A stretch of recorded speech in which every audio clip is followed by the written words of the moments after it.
Mas matamis daw ang tagumpay, lalo na kung ito ay pinaghirapan. Gaya ng tampok naming mga kwento ngayon. Mga taong hindi nagpatalo sa pagsubok dahil naniniwala sila na kung ang hangarin ay para sa mga mahal sa buhay, may katuturan ang kanilang sakripisyo. Ang kwento ng isang single mother na may anak na kambal na parehong may cerebral palsy. Napakahirap alagaan yung isa dahil pag dumudumi siya, doon lang sa higaan. Tapos yung isa naman, mag-uutos din. Minsan may time na ayaw ko na bang magising, pero tiniis ko pa rin kasi may mga anak ako. Yung mga ko, nakakaawa. Kung hindi lang ang gat na nga, tutulong ako.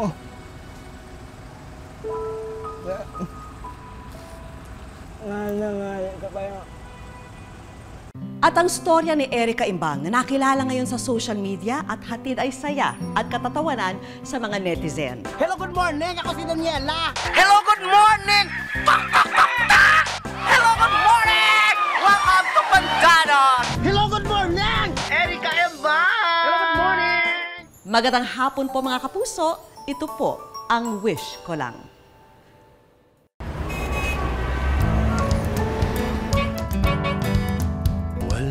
Imposible sa katulad mong mabuti.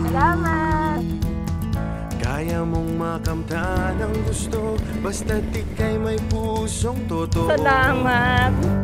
May pag-asa ang buhay, may pag-ibig na tunay, pamilyang nagsama-sama, may malasakit sa kapwa.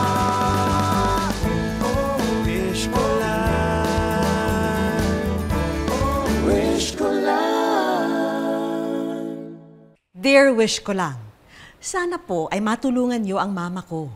Isa po siyang single mother. Sobra po ang sakripisyo niya para sa kambal kong kapatid na may cerebral palsy. Wala na po atang hihigit sa kanyang dedikasyon sa pag-aaruga sa kanila. Bilang nanay, talagang sasakripisyuhin lahat. Mabuhay lang ang mga anak. Sisihin ko man ang Diyos, hindi naman niya rin kagustuhan yun. Kumbaga talagang ibinigay niya sa akin para nakikita niyang kaya ko na alagaan ang mga kambal ko, ang mga anak ko. Isinilang na normal ni Gemma ang kambal na sina Mark June at Mark John noong April 2, 1995. Ibang klaseng saya ang hatid ng kambal sa mag-asawa. Tila natupad ng araw ang dalangin ni Gemma na magkaroon ng masayang pamilya. Ngunit hindi nagtagal, unti-unting nalalamatan ang masayang samahan nilang mag-asawa. Sa madalas na pagseselos ay tila nawala na raw ng pakialam sa kanilang pamilya ang kanyang asawa. Bilang isang ina, ginawa ni Gemma ang lahat. Wala na nga raw siyang hindi kakayanin. Halos gawin ko ang umaga at gabi, nagtitinda ko. Nagbabananakyo ako ng araw. Ang buong pagsasakripisyo ni Gemma ay hindi pa rin pala sapat dahil muli siyang binato ng problema. Nilagnat muna yung bata. Tapos nung nilagnat na, dinala ko sa PGH. Tinanong kung nahulog ang bata o hindi. Hindi ko naman alam na nahulog. Yun na hong nangyari sa kanya, nagkaroon siya ng pagdurugo sa tenga. Sa mga ganitong pagkakataon na kailangan ni Gemma ng karamay, doon pa siya mawawala ng kabiyak. Kaya't mag-isa na lamang hinarap ni Gemma ang masalimuot na balita tungkol sa kambal. Tapos yun ang sinabi ng doktor na mayroon daw silang cerebral palsy. Isa sa kanila, malala ang sitwasyon. Kaya sabi ng doktor sa akin, kung tatanggapin mo, mabubuhay sila, pero kung ano, Diyos na lang din ang nakakaalam kung kakayanin mo pa. Eto na ngayon ang kambal na sina Mark June at Mark John. 24 na taong gulang na sila ngayon. Napakahirap alagaan yung isa dahil pag dumudumi siya, doon lang sa higaan. Tapos yung isa naman, mag-uutos din. Minsan may time na ayaw ko na bang magising, pero tiniis ko pa rin kasi may mga anak ako. Mabigat na responsibilidad na para kay Gemma ang pag-aasikaso sa dalawang anak na may karamdaman. Pero kailangan pa rin niyang isingit ang paghahanap buhay para sa pang-araw-araw na gastusin nilang mag-iina. Ano ma'am, natutulog na lang ako sa lamesa. Kasi gigising ako niya ng alas 3 madaling araw. Mamamalengke na ako niyan sa gabi. Kaya pagdating ng alas 3, magluluto na ako ng mga almusal, spaghetti. Yung kambal naman po, tinatalian ko po yung katawan nila para makaupo siya dun sa isang bangko na malaki. At yung isang kambal naman po nilalagay ko sa isang banig para dun siya matutulog o kakain. Mabuti na lamang at tumutulong kay Gemma ang panganay niyang anak na si Mark. Sila ang nagsasalitan sa pagbabantay sa kambal. Nag-aabot din si Mark ng tulong sa pamilya mula sa kinikita niya sa pagiging security guard. Sobrang sakit din po, ma'am. Minsan tinatago ko na lang rin sa sarili ko kay mama. Pag napapaluwa ako, hindi ko na lang rin sa kanila sinasabi. Kasi ayoko rin naman din na panghinaan ng loob si mama. Batid ng kambal ang sakripisyo ng kanilang ina para sa kanila. Kaya may nais daw sabihin ang isa sa kanila para kay Gemma. Kanal ko lang, nakatabaw. Kung dapat mo, kangal ko. Naging din. Pangal ko din na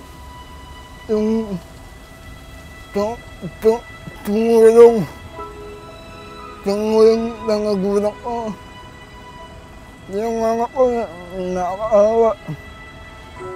Kung hindi lang ugat na nga, tutulong ako.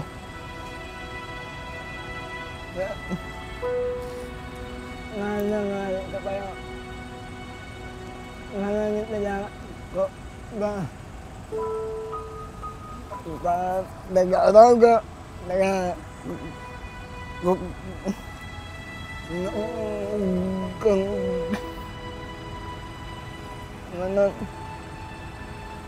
Malamit na lang po. At syempre, para sa taong pinakamalapit sa kanya, ang kanyang kambal, eto ang mensahe ni Mark John. Mahal naman lahat. Kahit hindi ko na naindihan. Andito lang ako. Umarap ang gawin namin. Umarap ang gawin natin. Umarap ng katanda natin. Hindi ko na iwanan. Nasasaktan si Mark sa tuwing nakikitang naghihirap ang kanyang mga kapatid at ina. Kaya't eto ang nagtulak sa kanya na gumawa ng paraan para matulungan ang sitwasyon nila. Sumulat po ako sa wish ko lang para kahit pa paano po, nagbaka sakali po ako na baka matulungan po yung mga kapatid ko. Kasi sa sitwasyon po namin, medyo tagilid po kami.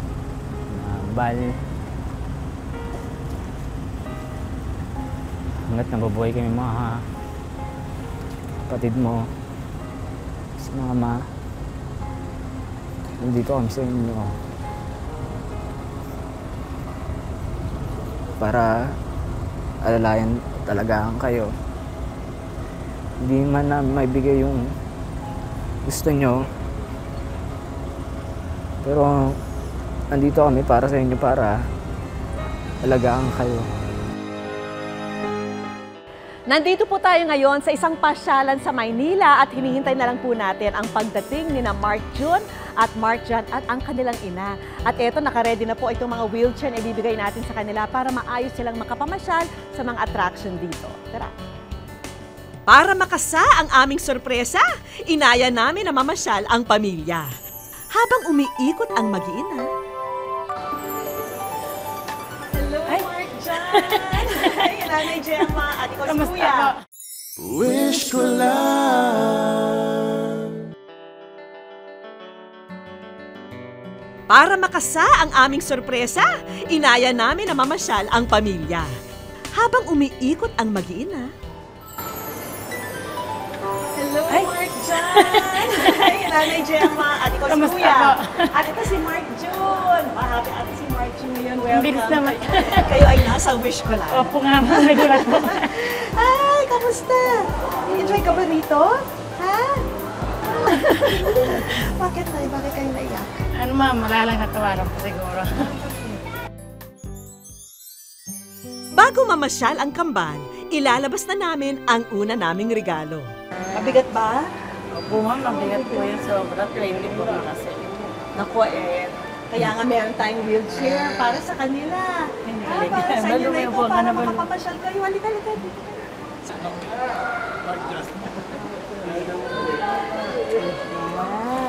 Okay, all set na kami sa paglilibot dito. Pero bago yan, may susunod pang sorpresa para kina Mark John at Mark June. Alam ko, mahilig ka sa music. Ha? Mahilig ka sa kanta. O ito, gamitin mo to. Ha? Ayan, tignan mo. Ayan. Tinan mo, may sound trip ka, no? Yan. Ma'am, ganun. Para sa'yo to. Sabi mo, thank you po, ma'am. Ito, meron din ako para sa'yo. Doon ka makakabila. Para sa'yo to. Ito. Buksan mo? Gusto mo buksan? Buksan natin? Ay, ang ganda, oh. Ayan na, hindi ka na magsa-cellphone na nakasaksak. Ano yan? Ano yan? Ano to? Cellphone. Ito. Ano sabihin daw? Gusto mo ba yan? Ha? Na-text mo ako? Oh. Wala nga tayo GMA. Salamat sa GMA. Dali, oh. Sipayatan. Kayong dalawa ni ma'am. Yan. Meron na tayo? Sobrang saya, ma'am. Yung buhay mo, hindi mo masabi na bakit sila naiyak. Yung pala talagang mararamdaman mo yung pagtulong ng GMA 7. Salamat po ng marami sa inyo. Sana po umabot pa ang buhay nyo sa inyong lahat. At marami pa pong matulungan na mga katulad nila at katulad namin na ganyan. Maraming salamat po. Let's go! Hindi namin palalampasin ang bawat sulok sa museum na ito. Dapat kumpleto ang pictures ng kambal, ha? Mukha atang napagod sa pamamasyal ang pamilya. Ang alam nila ay pauwi na sila sa kanilang bahay at tapos na ang mga sorpresa. Pero, buena mano pa lang yan. Ala. Hindi yan sa akin. Sa akin po yan, ma'am. Pati po yung sasakyan. Hindi po kayo nagbibiro. Sobrang laki, ma'am. Kasi bukod sa lahat, hindi na po ako tatambay sa isang lugar. Pag may lalakad ko na po yung paninda ko, mas mabilis ang kikitain. Salamat din po po sa service ko lang. na ang mga tulong yung binigay sa amin, lalo po sa kambal, rin po sa mama. Sa pag-uwi naman nila sa bahay, tatambad sa pamilya ang iba pang handog para sa kanila. Malambot na ang iyong hihigaan, Mark June. Kasama rin ang ilan sa pangangailangan ng magkapatid. Alam po, ma'am, kasi sa buong buhay ko, ngayon ko lang po ito natikman yung may tumulong sa akin na nanggaling pa sa studio. Maraming salamat po talaga. Lubos po ako nagpapasalamat sa inyo. Sa buong buhay ko po ngayon ko lang po natikman kung gaano kasaya. Ngayon na lang na GMA. Hindi na lang ngayon eh. Sabi mo? Salamat. Naway magpatuloy na magsilbing liwanag si Gemma sa kanyang mga anak dahil walang katumbas ang katatagan ng isang inang nagmamahal. Isang napakaganda at napaka-fresh from the farm, Erica Embang! Hello, good morning! Wish ko lang. Hello! Good morning! Fresh from the farm! Pamilyar po ba? Yan po ang pambati ng vlogger na si Erica Embang. Marami ang napasaya ng kanyang pagpapakwela at may ilan ding na-inspire at nagkaroon ng pag-asa dahil sa mga video ni Erica. At isa na rito, ang tagahanga niyang si Lem.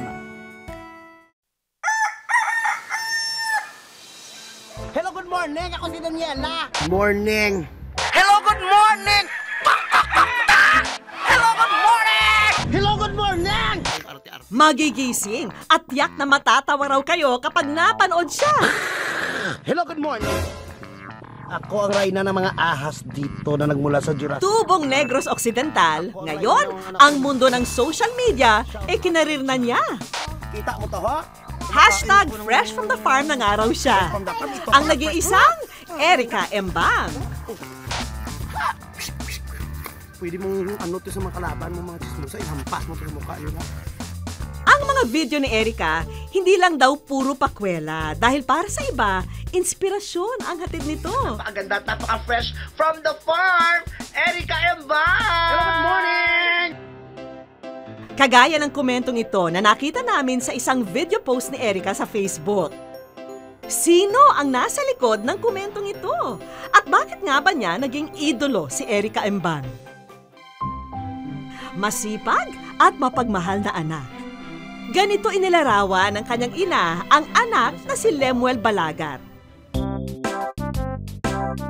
O mas kilala sa palayaw na Lem.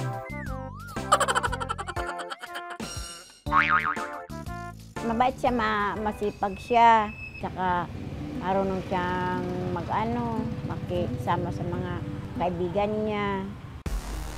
Kagaya ni Erica Embang, itong si Lem, hangad din daw na makapagpasaya ng mga tao.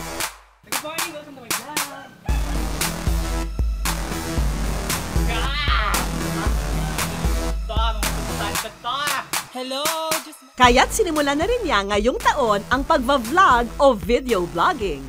Wala po talaga akong idea about kung sa vlogs. May isa pong pinsan ko nagsabi sa akin na, ba't di daw po ako mag-try mag-vlog? Sabi ko, wala naman po sa intention ko na mag-vlog. Ang gusto ko lang is mapasaya ko lang yung tao. Hey YouTubers! This is Lam Aslamski, ang babaitang Bexy. Don't forget to subscribe. Don't forget to subscribe. Don't forget to Esa pa, don't forget to subscribe. Pinaka-idol ko, hello, si Erica Embang po. Erica Embang! Hello, good morning.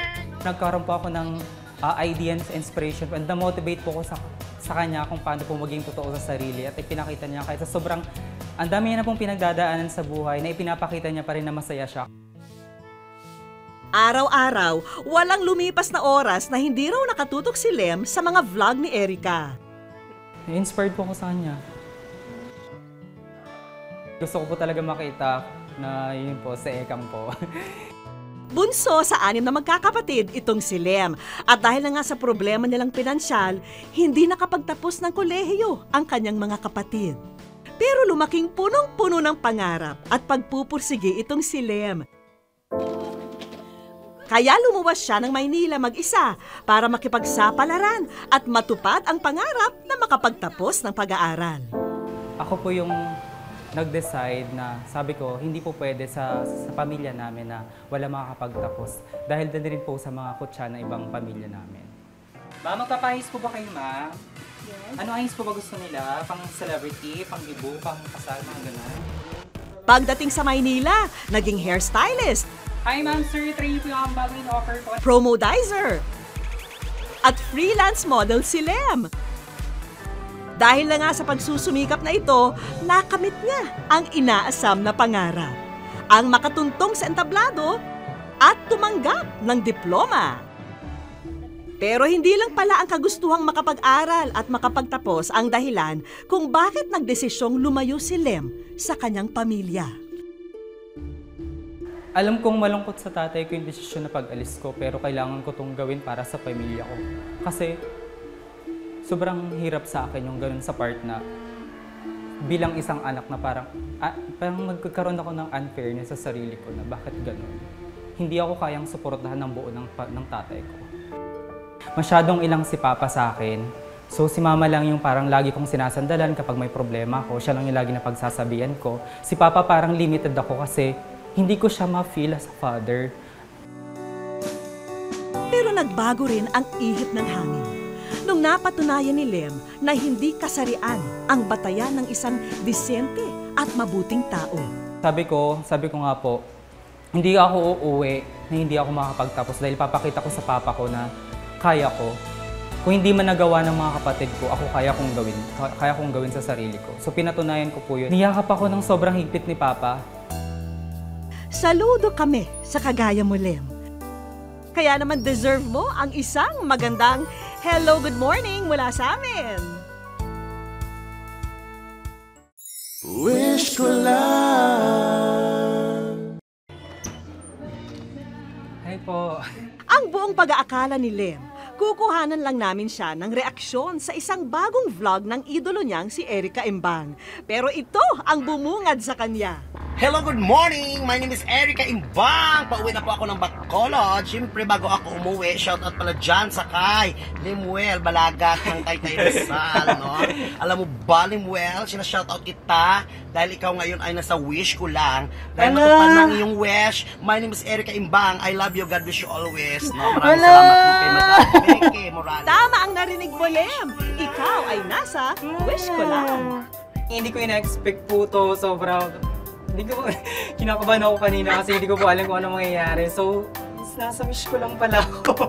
So, thank you so much, Miss Erica Imbang. So, na-feature niyo po ako bilang maging part po ng wish ko lang po. And then sa father ko po, salamat din po sa kanya. Then po sa staff po, na bumubuo po ng GMA Affairs po. So, nasa wish ko lang tayo. Buong akala kasi ni Lem ay bumalik na sa Negros ang idolong si Erica Imbang. Pero ang totoo, hindi na rin siya makapaghintay na makilala si Lem. Hanggang sa... Oh my God! Oh my God! Oh my God! Hello, good morning. Yes. Kamusta, Day? Okay lang. Sorry. Sabi kasi wala ka daw po eh. Kapag ba, no? Ayan. Ito ba ng wish mo? Ano masasabi mo sa isang fresh from the farm? Ayan, so, oh my God! Di ko alam na kasama ko to. Ayan po, Umiyak. Bawal umiyak sa mga bagani. Yeah! Kagandahan. Laban lang.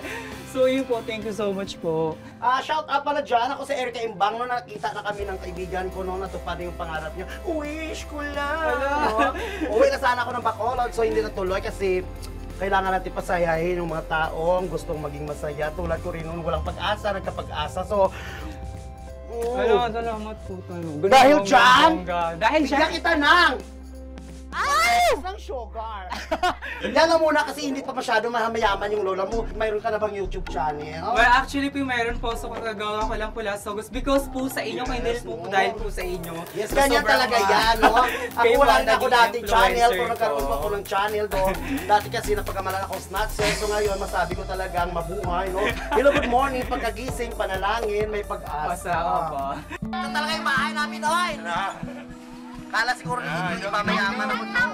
Yun po, sobrang hindi ko po in-expect yung mga pangyayari ito na bigla din po ako. Then dahil po sa inyo, sa binibigay yung inspiration po sa bawat manonood. Marami po kayo napapasaya, katulad ko po sa sobrang stress sa buhay ko, sa dami pinagdaanan ng buhay ko. Na hindi dahil sa inyo po, sa mga videos nyo na pinapakita nyo. Pagiging natural nyo po sa sarili nyo, pagiging totoo nyo sa sarili nyo, nakikita ko po yung sarili ko sa inyo. Yun nga po. Super overwhelming po talaga. Importante naman dyan, no? Talented, mahalay natin yung trabaho natin. Siyempre, good vibes, no? Huwag isipin na lalaki, isipin natin yung humble tayo at saka isipin natin magpasaya sa kapwa-tao natin kasi hindi natin namamalaya, no? Pag marami tayong pasaya, maraming tutulong sa akin. So ano ba mga kailangan mo? Kailangan mo ba ng washing machine na di uling, maganyan? I am here to share all of my affordable yet effective beauty tips and my sikretong malupet. Sa lahat po ng naniniwala po sa akin sa mga jokes ko, na mga pakwela ko po every time po na nag-upload po ako ng mga videos at sila po nag-encourage po sa akin, ay push ko po ang pagbablog ko. And dahil po sa inyo, hindi ko pa naman po talaga to gagawin. Sa encouragement mo na gawin ko to. Eto po, nandito na po ako and andito na. Laki pa ng mas kulo na to. Andito na, kasama ko na po yung idol ko. Maraming salamat dahil sa akin ng na-inspired sa akin, no? Saka, syempre bilang isang Erica Imbang, no? Maraming salamat po! Ay, sa'yo pala to, Day. Itodo na natin to para kay Lem dahil may regalo rin ang wish ko lang para sa'yo. Buksan mo, Day. May mga laman yan. First from the farm, siguro yung laman yan. Paano ko po mabubuksan? Dito po ba? Yan. Dito po lang po. Sabi ko ta! Oh my God! My favorite! My God! Mayroon pa. Kaya makeup kit is photo sa mga hilig ko po. Siyempre, yung hindi lang pagpapaganda yan. po. Ang iririgalo namin sa inyo dahil isa kang napakabait na bata, maginoo, magalang, at dahil dyan mayroon pa! Gagamitin mo sa pagbablog. Oh my God! Thank you! Yes muna! Ayan na! So, ano ba sasabi mo? Maraming sponsor ngayon. Uy! Ayun, thank you so much sa mga sponsor. Nakakaloka! My God, di ko ito mga in-expect yung mga ganitong eksena. Thank you, Lord God. That's sa lahat po nang naniniwala po sa akin. My God! Magic! O yan, laptop po. Gamitin mo yan sa thank you po. pagpalago Sobrang- ng iyong channel, sa mga Ayan, taong thank you so much mapapasaya po. mo. Ayan, nakakaloka. Hello, good morning! Fresh from the farm! Erika Imbang! Hello, Philippines! Lamski, ang babaitang Bexy! Yes! Thank you once again! Back! Back! Normal lang ang pagkakaroon ng mga problema sa buhay. Pero kagaya ni Lem, hindi niya hinayaang pigilan siya ng mga ito. Wala, thank you po. Sigurado kami na isang malaking hello, good morning ang sasalubong sa'yo sa hinaharap. Tuwing Sabado, misyon po namin ang magbigay saya at inspirasyon, kaya patuloy po kayong magpadala ng inyong mga liham, mag-message po sa aming Facebook account o mag-email ng inyong kwento at kahilingan. Ako po si Vicky Morales at ito po ang original wish-granting reality program sa telebisyon, ang Wish Ko Lang.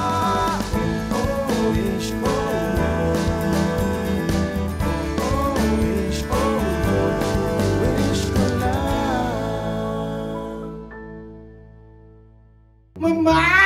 Mama! Mama! Ako na to! Ako si Boy! Hoy!